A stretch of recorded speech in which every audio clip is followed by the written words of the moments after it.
अस्सलाम वालेकुम, welcome to MCQs river. Hopefully आप सब ठीक ठाक होंगे।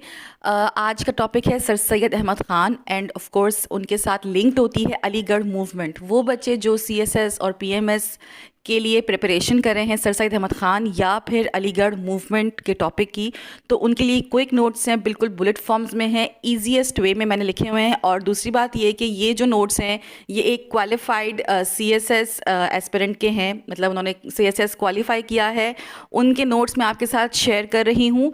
ऑथेंटिक नोट्स हैं। This is all about sir Syed Ahmad Khan and of course Aligarh movement. पूरी वीडियो को फुल कंसंट्रेशन से देखिएगा, ध्यान से देखिएगा।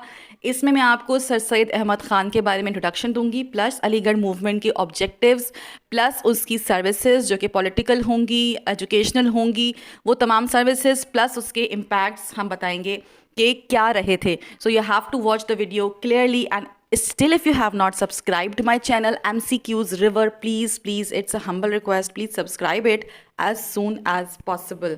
It will be an appreciation for me. Okay ji, introduction है। This is the introduction of sir Syed Ahmad Khan and this is the first page. Syed Ahmad Taqvi was his father and Syed Mohammad Muttaqi उनके दादा हैं, ग्रैंड फादर हैं। 17 अक्टूबर को वो पैदा हुए हैं। ये तमाम पॉइंट्स हैं जो ईजीएस्ट पॉइंट्स हैं, ईजी वे में लिखे हुए हैं, कोई हार्ड एंड फास्ट इसमें वर्ड नहीं यूज़ हुआ हुआ, कोई मुश्किल इंग्लिश यूज़ नहीं हुई हुई। सो आपने जस्ट ये इनका इंट्रोडक्शन जो है वो लिखना है इस तरीके से। ये स्मॉल कॉजेज़ कोर्ट में जज भी रह चुके हैं, प्लस इन्होंने जो भी स्कूल्स वगैरह बनाए हैं, ये तमाम इन्फॉर्मेशन यहाँ पे मौजूद है।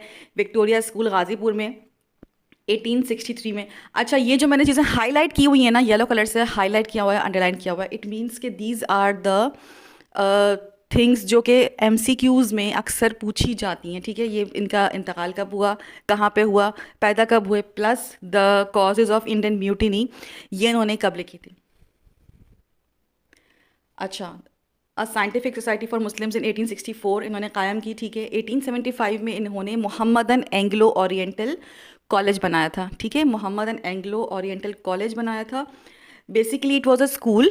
ठीक है, 1875 में स्कूल बना, 1877 में उसको अपग्रेड किया गया कॉलेज की सूरत में, 18 और उसके बाद 1920 में it became a university, Aligarh university 1920 में जाके बनी है। ठीक है, ये आपने जहन में रखना है, प्लस ये जो है MCQs के हवाले से एक इम्पॉर्टेंट फैक्टर है। ठीक है, उसके अलावा इनको 1888 में जो है वो टाइटल ऑफ सर दिया गया। इसको नाइटहुड कहते हैं। नाइटहुड यानी जब किसी को कोई एजाज़ देते हैं, कोई किंग या क्वीन ब्रिटिश, तो उनको जो है नाइटहुड कहते हैं। इनको 1888 में खिताब दिया गया सर का। ठीक है, अच्छा जी, अब आ जाते हैं अलीगढ़ मूवमेंट। अलीगढ़ मूवमेंट के ऑब्जेक्टिव्स क्या थे, अलीगढ़ मूवमेंट स्टार्ट क्यों हुई। बेसिकली हर चीज़ के पीछे एक ऑब्जेक्टिव होता है, नज़रिया होता है। टू रीगेन द डिग्निटी, मुसलमानों की इज़्ज़त को, जो एक खोई हुआ उनको जो वक़ार था उसको वापस लाने के लिए। To get latest education. ठीक है, मुसलमानों में उस टाइम सबसे बड़ी जो चीज़ की कमी थी वो ये थी कि उनके पास तालीम की कमी थी, एजुकेशन की कमी थी। मुसलमानों को सोशली और इकोनॉमिकली स्ट्रॉन्ग बनाना है। नो पॉलिटिकल मोटिव्स, कोई उनके सियासी मकासद एज सच नहीं थे। ब्रिटिश गवर्नमेंट के साथ रिलेशंस किस तरह से अच्छे किए जाएं, इतना गैप है ब्रिटिश गवर्नमेंट के बीच और मुसलमानों के बीच में, तो उनको कैसे गैप को फिल किया जाए। ठीक है, प्लस रिलीजियस एजुकेशन भी मुसलमानों की इस वक्त ज़रूरी थी। हर तरह से मुसलमान उस वक्त जवाल का शिकार थे, जिसको अपलिफ्ट करने की बहुत ज़रूरत थी। पॉलिटिकल सर्विसेज देख लेते हैं, अलीगढ़ मूवमेंट की पॉलिटिकल सर्विसेज हैं। ठीक है, establish the supremacy of Urdu. Urdu Hindi controversy चली आ रही थी। ठीक है, तो उसको ख़त्म करने के लिए और उर्दू के वक़ार को बुलंद करने के लिए बहुत काम किया अलीगढ़ ने, मैगज़ीन्स वगैरह लिखे। ठीक है, उसके अलावा इंडियन मुसलमानों के साथ सिविल सर्विसेज में जो नाइंसाफ़ियाँ हो रही थी उसको ख़त्म किया। ठीक है, और मुसलमानों की रिप्रेजेंटेशन को बढ़ाने के लिए भी अलीगढ़ मूवमेंट ने एक बड़ा किरदार अदा किया। मोहम्मदन एजुकेशनल कॉन्फ्रेंस हुई है 1886 में। ये सवाल भी MCQs में अक्सर पूछा जाता है। एजुकेशनल सर्विसेज क्या थी, इन्होंने अवेयरनेस क्रिएट की मुसलमानों में मॉडर्न एजुकेशन के हवाले से। ठीक है, स्कूल्स बनाए, कॉलेजेस बनाए, मदरसास बनाए। ठीक है, 1875 में MAO school, Mohammedan Anglo oriental school. ठीक है, ये अक्सर MCQs में पूछा जाता है कि ये कब बना था। उसके अलावा उन्होंने अपना गेज़ेट निकाला। ठीक है, علی گڑھ انسٹیٹیوٹ گیزٹ، جس میں مسلمانوں کی جو پرابلمس ہوتی تھیں، جو بھی مسئلے مسائل ہوتے تھے، ان کو ہائی لائٹ کیا جاتا تھا. ٹھیک ہے، اس کا سوال بھی آتا ہے MCQs میں پوچھا گیا ہے ڈفرینٹ FPSC اور SPSC کے ٹیسٹ وغیرہ میں. 1866 میں یہ علی گڑھ انسٹیٹیوٹ گیزٹ جو ہے وہ نکالا گیا تھا. اچھا جی،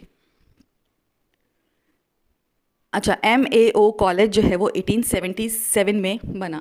اچھا، محمدن ایجوکیشنل کانفرنس جو 1886 میں ہوئی تھی، اس کا کام کیا تھا؟ اس کا مقصد یہ تھا کہ مسلمانوں کو ریلیجیس ایجوکیشن کے ساتھ ساتھ، صرف اسلامی تعلیم کے ساتھ ساتھ، ان کو ماڈرن ایجوکیشن بھی دی جائے.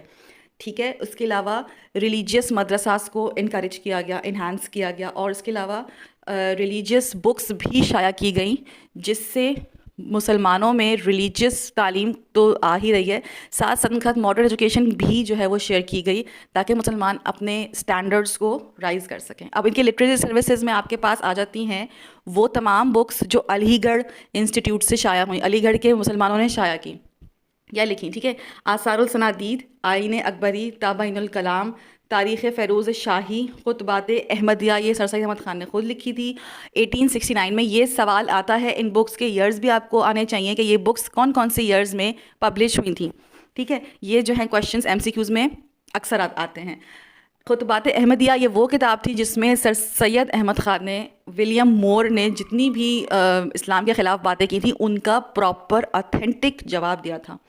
تہذیب الاخلاق 1870. امپیکٹس کیا رہے علی گڑھ موومنٹ کے، وہ دیکھ لیتے ہیں.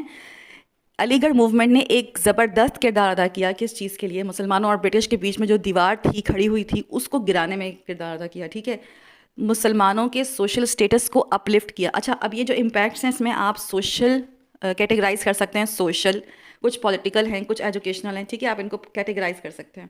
Formation of Muslim league, Muslim league جو بنی، بیسکلی بنی تو بعد میں، ٹھیک ہے، لیکن اس سے پہلے جو اس کی بنیاد ڈالی گئی وہ علی گڑھ کے ہی اس ایجوکیشن کی وجہ سے ہی ڈلی. ٹھیک ہے، ایجوکیٹنگ مسلم یوتھ، ظاہر ہے اگر مسلمان پڑھتے نہیں، لکھتے نہیں، آگے نہیں بڑھتے، تو ان کے ذہن میں یہ خیال نہیں آتا کہ ان کو ایک پولیٹیکل پارٹی کی ایک اشد ضرورت ہے. ٹھیک ہے، اس کے علاوہ اس علی گڑھ موومنٹ نے اردو لینگویج کو سپورٹ کیا. صحیح ہے، اردو لینگویج آج پاکستان کی جو ہے وہ قومی زبان ہے. اس کو سپورٹ کب سے کرتا چلا آ رہا ہے؟ یہ علی گڑھ موومنٹ نے اس کو سپورٹ کیا، تو آج اردو اس قابل ہے کہ وہ مسلمانوں کی جو ہے پاکستان کے مسلمانوں کی قومی زبان ہے. ٹھیک ہے نا. پروموشن آف ویسٹرن ایجوکیشن، مسلمانوں کے ذہن میں یہ خیال تھا کہ جو ویسٹرن ایجوکیشن ہے یہ کسی کافر کی ایجوکیشن ہے، یا یہ کفرانہ، یہ کوئی کافروں والا عمل ہے کہ اگر ہم ویسٹرن ایجوکیشن لیں گے، ماڈرن ایجوکیشن حاصل کریں گے تو ہم کافر کہلائیں گے. نہیں، ایسا نہیں ہے. اس خیال کی نفی کی، اس خیال کو بالکل رد کیا علی گڑھ موومنٹ نے. ٹھیک ہے، پولیٹیکل اویئرنیس، سیاسی اویئرنیس کریٹ کی مسلمانوں میں، جو کہ نہیں تھی. وہ بالکل نہیں جانتے تھے کہ ان کے رائٹس کیا ہے، وہ نہیں جانتے تھے کہ وہ غلامانہ زندگی بسر کر رہے ہیں. اس احساس کو اجاگر کیا علی گڑھ موومنٹ نے. ان کو آپ سوشل، پولیٹیکل، ایجوکیشنل، جیسے کہ پولیٹیکل اویئرنیس یہ پولیٹیکل سروس ہے، ویسٹرن ایجوکیشن کی پروموشن یہ ایجوکیشنل سروس ہے. ٹھیک ہے، work for social status of Muslim یہ سوشل سروس ہے یا سوشل امپیکٹ ہے علی گڑھ موومنٹ کا. ٹھیک ہے، یہ تمام پوائنٹس ہیں، بلٹ پوائنٹس ہیں جو آپ کو شارٹ کر کے میں نے بتا دیے ہیں. Thank you so much. If you like the video please subscribe کر لیجیے گا اور لائک کر دیجیے گا ویڈیو کو. Thank you so much.